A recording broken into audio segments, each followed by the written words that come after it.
What's up guys, welcome back. As you can see, I have a mapping on this board, and if you've watched my video last week, you know what this set was all about. But if you didn't, what we're gonna do this week is we're gonna take a hybrid set that a client did, and we're gonna turn that into a wispy hybrid set when she came back for her fill, okay? So this is a client who has hooded eyes, and we fit her with the B curl or the B plus curl as the best fit for her eye shape. And that's why you guys will see the mapping. Initially, we did a nice shifted doll eye shape. And if you guys want to see the full tutorial on that full set, click the link below. And if you don't, you will see when she came back for a fill how the lashes look and what we did to convert that into a wispy set. And that's very common with clients. A lot of times they'll get a set or they won't know if they want regular, if they want wispy. So then that's how you can kind of keep them at ease and say, okay, well, let's do a regular set for you. We'll keep them nice and uniform. And then next time when you come for your fill, we can add some spikes in there and make it a wispy set. And this is how you do that. So as far as the mapping, it's the same mapping that we did for the full set. We did 9, 10, 11, a big section, the shifted section, a 12, and then we taper down to 11 and 10. And this is the right eye, so this would be mirrored for the left eye, okay? So for the spikes, my formula is we always do 3 millimeters longer than the base length that we're using. So in this section, in the 9, we would use spikes that are plus 3 millimeters. So it would be 9, 10, 11, 12. So in this area, we're gonna use 12 millimeters. And then same for the 10, up 3 millimeters, 10, 11, 12, 13, right? So then in this area, our spikes are gonna be 13 millimeters. Then for the 11, it's gonna be 14. And the 12 section, all the spikes that I put on there, it's gonna be 12, 13, 15. And then for the 11, again, we're gonna go back down to 14 and 13, okay? And the number of spikes you put on there, it's kind of preference, but a good rule of thumb, what I like to do is I like to put between 7 to 10 spikes for each eye. And that gives it a nice uniform, kind of a spiky, wispy look. Well, let's go ahead and start the tutorial so you guys can see step by step how we accomplish this look. To summarize, it has been about 2 to 3 weeks since she got her full set, and now she's back to do a fill, but she has one request. She's asking if we can make them look more wispy or if we can add spikes in her fill. So there's 2 ways to go about that. It can either ask the client to do a fresh full set so we can make sure the spikes and everything's perfect, or if she has enough shedding and we have room to add in the spikes, we can go ahead and do a fill with the spikes and not request her to get a full set. So in this case, we did do a fill with the spikes, so we transformed the regular set into a wispy set, and this is how it's done. Next thing we're gonna do is prime the eyelashes, get them nice and ready for the adhesive. And we're also gonna use a little bit of the tape to pull up the eyelid since she does have hooded eyes and also straight eyelashes. It will help us to see the natural eyelashes better and make our lives easier with the isolation. Now here is the spiky pieces mapping that we're adding to it. The numbers that are on top in the lighter color, those are the spikes we're putting in. And you guys saw the detailed mapping from the beginning of the video. You can screenshot that and copy it for the mapping. So here's what my lash artist was doing, and then as I came and caught her, I corrected her or I helped her out to make her life easier. So when she started doing the fill on this set, she started, as you can see in the video, she started filling it in with the classic eyelashes, and then she was gonna add the volume, and then lastly she was gonna add the spikes. But it does make it a lot easier for us to add in the spikes first to make sure our mapping is where we want it to be. So if we go ahead and fill in classic lashes, volume lashes, then there isn't going to be enough room for us to put the spikes exactly where we want them to go, since there is less of them and they need to be evenly distributed through the eye, right? Okay, so here is what the tape looks like. It's the zinc oxide latex-free waterproof tape. This is the 1-inch one that I was talking about that I would prefer to use for a wispy mapping, just to give myself more room. So this is how I would do the taping and the mapping in order for me to see everything correctly, okay? So first I'm going to tape down the bottom lashes just like I would normally do. I'm going to do an X formation, but I'm not going to use an under eye patch, and that's because I want it to be nice and tight. If I'm gonna do a lash bath or do any water-based activity, it's gonna stay nice and dry and it's not gonna seep through. Let me also put some practice lashes on this dolly so it could look more realistic of what you guys would see on your clients. Now first we're gonna map out the base mapping, okay? So in the black Sharpie, this would be our mapping for the regular lashes. These are not the spikes, okay? So this is how I would map it out to be very clear when I'm applying. I would put the base mapping in one color, and then I would go in and add my spikes with a different color, but I would clearly define exactly where my spikes are gonna go. So anywhere I see that red line, that's where I'm gonna put the spikes. And like this, I can be consistent with both eyes without having them not look, you know, off. So I'm gonna go ahead and write exactly the lengths I'm gonna put on each spike. So it's gonna be 3 millimeters longer than my base length. So as you could see in the 9, it's 12. So 9, 10, 11, 12, that's 3 millimeters longer, and so on, right? So then I would first go in and put in those spike pieces, and we talked about for this set we're using 2 classic eyelashes to create the spike, and put them all throughout those red lines. Then I would go in and fill in the rest of the lashes, the classics, the volumes, or whatever else I'm doing. So for this specific set, it's a hybrid set, so I would do half classic and half volume, mix it all in there where I see the mapping that's in black. We said we want about 7 to 10 spikes throughout the eye. So those pink lines that you guys see, those should actually show me exactly where those spikes are gonna go. And those spikes, we're gonna use 2 classic eyelashes on 1 natural eyelash, and these are the matte flat lashes, which is like tapered in the tip. It kind of has like a split tip. It gives it a really nice look for this wispy set, okay? So we're using the Yegi matte flat lashes, 2 classic eyelashes on 1 natural eyelash as our spikes, and we're distributing them throughout the eye based on the lengths that we chose. And you can see it's about 7 to 10 spikes throughout the eye, just like the mapping in the beginning, okay?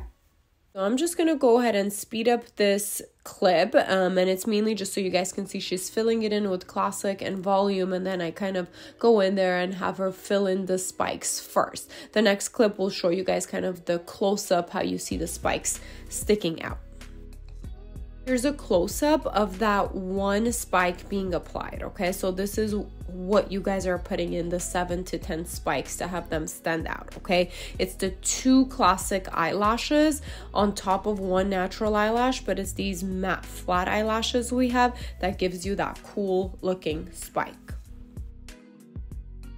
So here's another close-up where you guys can really see the lashes much better. As we went back and filled in the spikes, now we can go back and fill it in with the volume lashes, okay? So normally I would fill in the spikes and then I would do the classics and then the volumes for the rest. But like I said, this one we're learning from it. She had already kind of started putting some of the classics on before I caught that and asked her to do the spikes first. So a good lesson for all of you to learn from. Do your spikes first if you want them to be evenly distributed. Also pay attention to this further out video. It's hard to see too much details, but I want you guys to see the process. First, we're grabbing the easy fanning eyelash. We're making the fan right on the tile right there, and then we're dipping the base in the glue, and then we're gluing it on the natural lash. So it's a smooth process between grabbing, making the fan, and applying it. That's what I love about these Mega Volume Easy Lashes.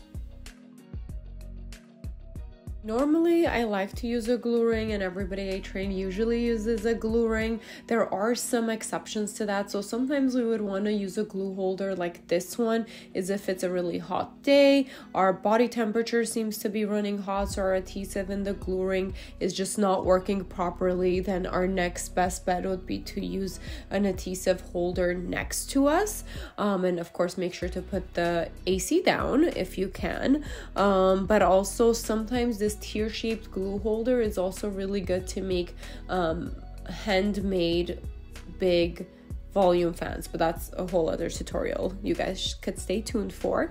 But again, that's the reason why you could use a glue ring or a different adhesive holder. They all have a purpose.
We are done with one of the eyes, so we're gonna go ahead and dry. We're gonna remove the taping to make sure that that eye is comfortable. Now, you don't have to do this one eye at a time. It just is easier when we're recording. That's why I did it that way. You can work on both eyes or do one eye then the other, and then when you're fully done, then do your untaping. But yes, in the video you'll see we're doing one eye, then we'll finish the other eye, and then we'll untape the second eye. Last thing I like to do is we give a really nice brush throughout the eyelashes, make sure they're all sitting nicely. If anything's not sitting in place, we will remove and replace. And of course, our super bonder. The super bonder we want to apply 3 minutes after we've dried it, and then we want to dry it 3 minutes once the super bonder is on there. Okay, so that's very important, and just like that, the client can get up and go when there's no downtime. for the spikes, for it to all like evenly look good, we want to make sure the spikes look evenly distributed at the very end to add some, because depending on how they sit and stuff, it may need to be like adjusted at the end. So for this one, I kind of see like more of them sticking out here compared to this one, so I would just add like a couple more of the long ones there, just so when her eyes are open they would look the same. So for this one, these outside corner ones, you used which length for right here? It was the worst. That's like the main thing that's gonna make the sets look super good at the end, is if we make like these wispy sets, if we make sure the spikes are like the same on each side, because when you're initially doing it, maybe because of the eye differences, it could look not only if she had lashes on.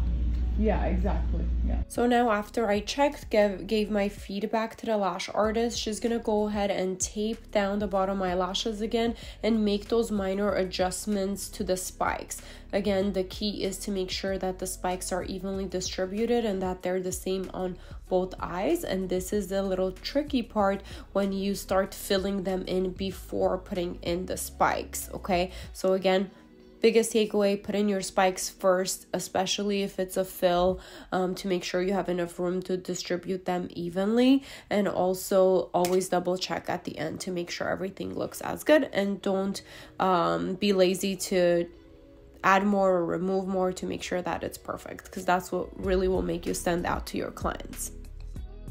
Now we're gonna do a last final check, make sure it all looks good, then we can complete the set and show the client. Here's the final look, and here's also a nice clip of the comparison of a regular set with a hybrid B-curl and also a spiked hybrid B-curl. Let me know which one you guys prefer.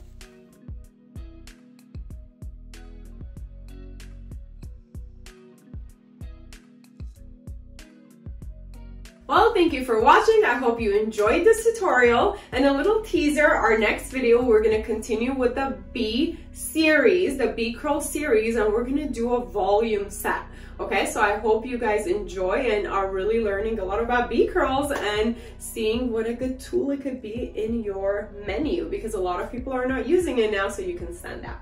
Well, thanks again. Have a great day. And don't forget to comment, like, share. All of that helps us a ton. And check out our website for the products. And yeah, we also teach classes online and on site. So if you want to get your hands dirty and really train in detail and get certified, make sure to call us, ask us questions, DM us, all that good stuff. We're here for you. Thanks again. Bye.